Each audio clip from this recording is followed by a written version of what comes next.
दुनिया एक ऐसे मोड़ पर खड़ी है जहां एक गलत फैसला सब कुछ तबाह कर सकता है।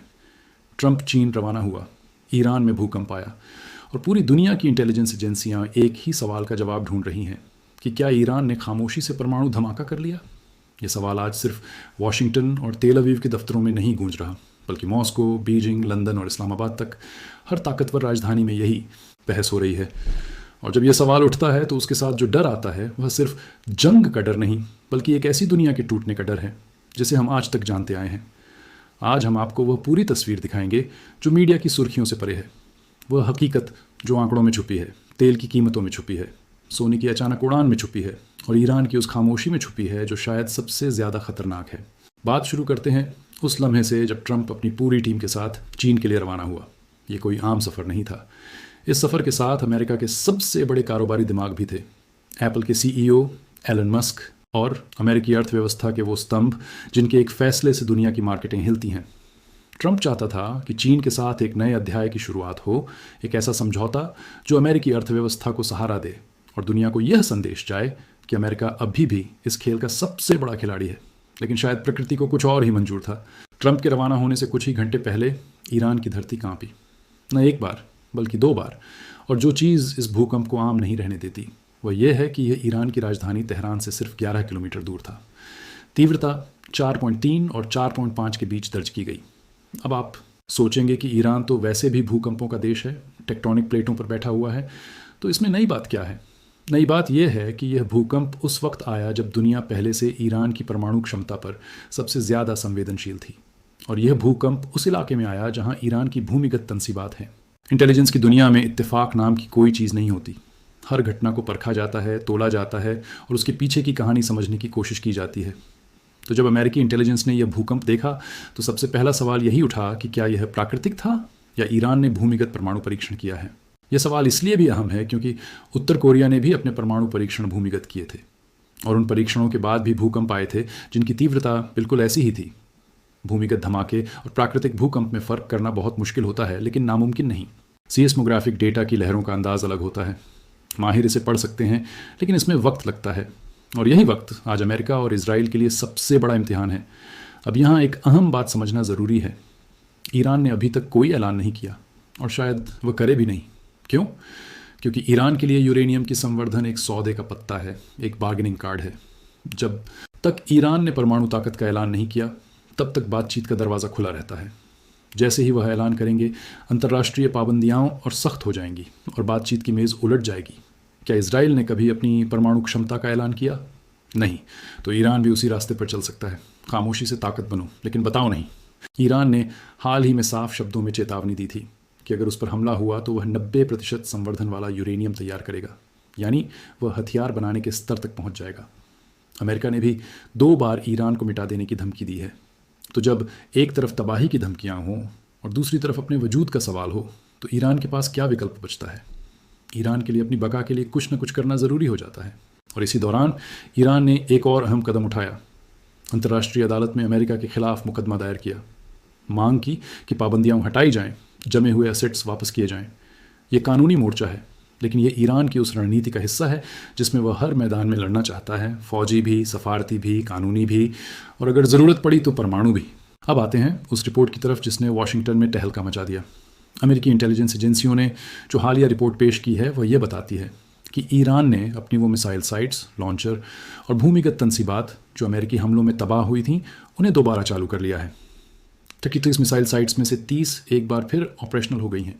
ये बात सोचें। अमेरिका ने कहा था कि हमने सब कुछ तबाह कर दिया, कहा था कि ईरान की फ़ौजी ताकत ख़त्म हो गई, कहा था कि उनके पास अब कुछ नहीं बचा।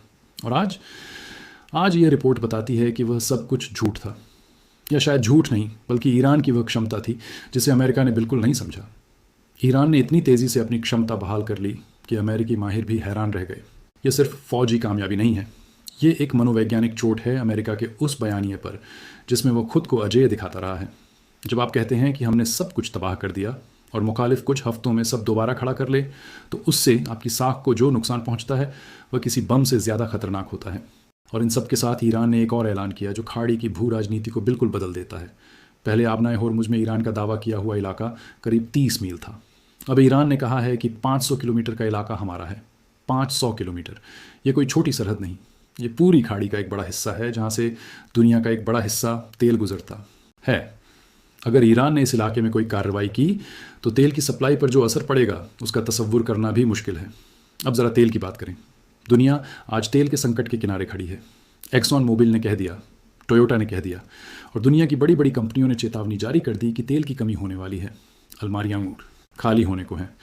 जब तेल महंगा होता है तो सब कुछ महंगा होता है। आटा, घी, बिजली, ट्रांसपोर्ट, सब कुछ। एयरलाइंस बंद होने लगती हैं, सप्लाई चेन टूटती है, कारखाने सुस्त पड़ते हैं और फिर वो चेन रिएक्शन शुरू होती है जो किसी एक देश में नहीं रुकती। और उसी वक्त सोना आसमान पर चला गया। भारत ने सोने की आयात पर ड्यूटी लगाई। क्यों? इसलिए कि भारत के विदेशी मुद्रा भंडार पर दबाव बढ़ रहा है। भारत की मुद्रा रुपया एक साल में 13% कमज़ोर हो चुका है। ये कोई मामूली कमज़ोरी नहीं, ये इस बात की निशानी है कि भारत की अर्थव्यवस्था अंदर से कमज़ोर हो रही है। और जब बड़ा देश कमज़ोर होता है तो छोटे देशों का क्या हाल होता है। भारत की शेयर बाजार से सिर्फ एक दिन में अरबों डॉलर निकल गए। निवेशक भाग रहे हैं, वो अपना पैसा सुरक्षित जगहों पर ले जा रहे हैं। और जब पूंजी भागती है तो रोज़गार भागता है, तरक्की भागती है और आम आदमी की ज़िंदगी और मुश्किल हो जाती है। मोदी ने दुनिया से अपील की है कि तेल कम इस्तेमाल करें, लेकिन यह अपील नहीं, ये मजबूरी की आवाज़ है। ये उस देश की आवाज़ है जो खुद इस तूफ़ान में फंसता जा रहा है। और अब आते हैं इस तूफ़ान की असल जड़ पर। अमेरिका के बड़े निवेशक, वो लोग जो वॉल स्ट्रीट पर बैठकर दुनिया की अर्थव्यवस्था की धड़कन सुनते हैं, उन्होंने चेतावनी दे दी है कि एक बहुत बड़ा क्रैश आने वाला है। वो कहते हैं कि हम मिनटों के फासले पर हैं। ये क्रैश इतना तकलीफदेह होगा कि पूरी दुनिया इसकी चपेट में आ जाएगी। ये 2008 जैसा नहीं होगा, ये उससे कहीं ज़्यादा खौफनाक हो सकता है, क्योंकि इस बार बुनियादें पहले से कमज़ोर हैं। तेल की कीमतें पहले से आसमान पर हैं। जंग जारी है, सप्लाई चेन टूटी हुई है, मुद्राएं कमज़ोर हैं, कर्ज़ों का बोझ पहले से असहनीय हद तक पहुंचा हुआ है और ऊपर से यह अनिश्चितता। क्या ईरान परमाणु हो गया? क्या खाड़ी में जंग फैलेगी? क्या तेल की सप्लाई रुकेगी? ये सवाल बाज़ारों को डराते हैं और जब बाज़ार डरते हैं तो वो गिरते हैं। अब ज़रा रुकें और सोचें, ये सब क्यों हो रहा है? क्या ये सब अचानक हुआ? नहीं, ये उस जंग का नतीजा है जो गजा में शुरू हुई और फैलते फैलते पूरी दुनिया को अपनी चपेट में ले रही है।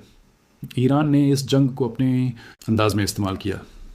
उसने यह जंग पूरी दुनिया की जंग बना दी। आज अमेरिका और इज़राइल के खिलाफ जो नफ़रत दुनिया में है, वह तारीख में शायद ही कभी इतनी ज़्यादा रही हो। दुनिया की 98% आबादी इस जंग का विरोध कर रही है और यह कोई छोटी बात नहीं। जब दुनिया की अक्सरियत किसी के खिलाफ हो तो वह ताकत कितनी भी बड़ी हो, अकेली नहीं लड़ सकती। नेतन्याहू ने इस नफ़रत का मलबा पाकिस्तान पर डालने की कोशिश की है।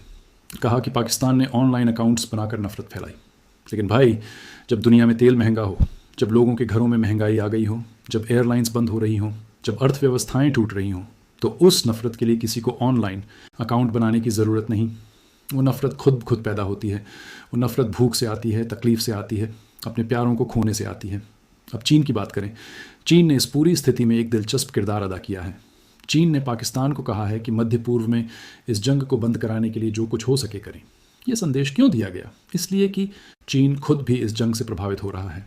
तेल चीन को भी चाहिए, सप्लाई चेन चीन की भी टूट रही है और चीन जानता है कि अगर ये जंग और फैली तो दुनिया का वो नक्शा बिल्कुल बदल जाएगा जिसमें चीन की तरक्की मुमकिन थी।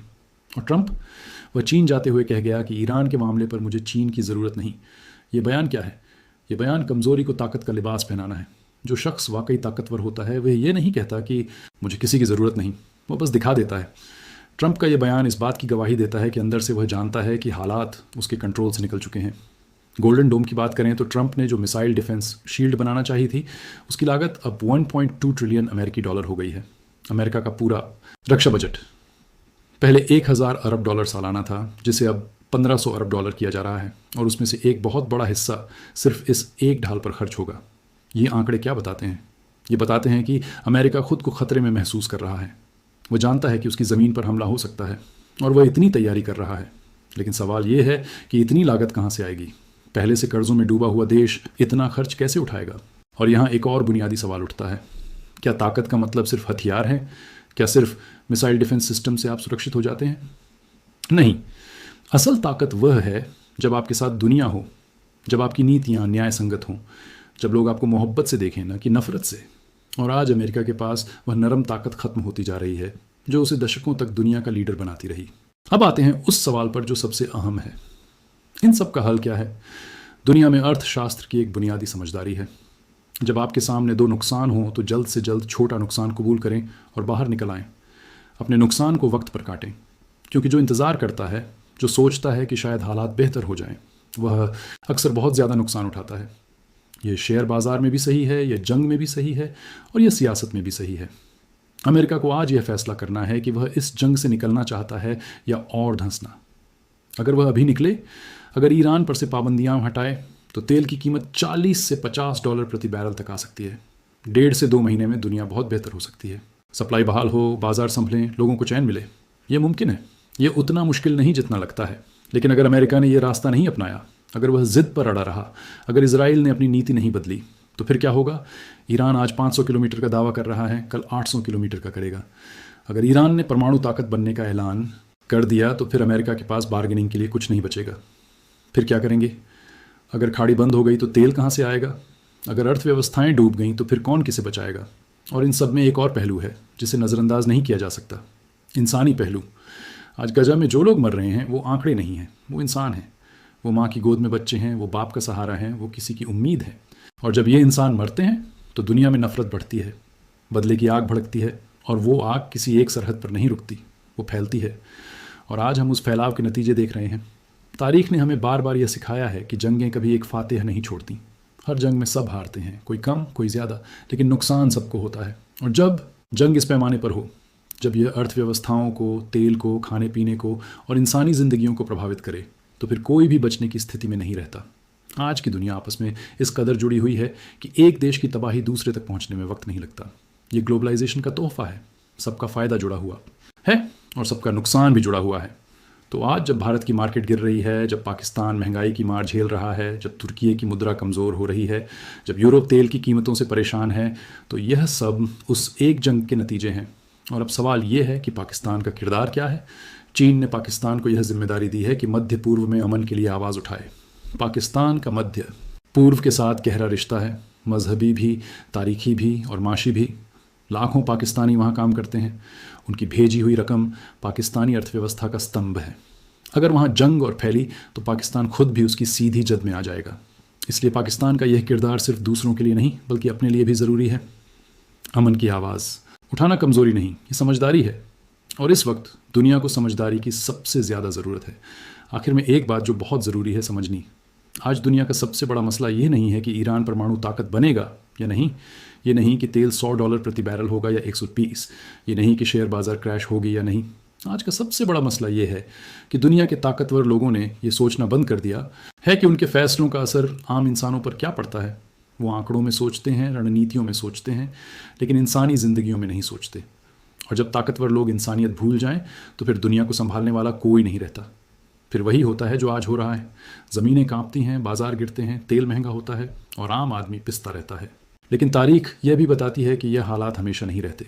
हर तूफ़ान गुजरता है, हर रात के बाद सुबह आती है। लेकिन वो सुबह कितनी जल्दी आएगी, इसका दारोमदार इस बात पर है कि आज हम कितनी जल्दी सही फैसले करते हैं। अमेरिका को आज नहीं तो कल यह फैसला करना ही पड़ेगा कि इस जंग से निकलना है। क्योंकि एक ऐसी जंग जिसमें पूरी दुनिया आपके खिलाफ हो, जिसमें आपकी अर्थव्यवस्था टूट रही हो, जिसमें आपके अपने नागरिक सवाल उठा रहे हों, वो जंग जीती नहीं जा सकती। जीतना तो दूर, उसमें टिकना भी मुमकिन नहीं। तो आज का सबक ये है कि ताकत सिर्फ मिसाइलों में नहीं, ताकत सही फैसलों में है। ताकत इस बात में है कि आप वक्त पर पहचानें कि रास्ता गलत हो गया है और वापस मुड़ जाएं। और ये पहचानना ही सबसे बड़ी बहादुरी है।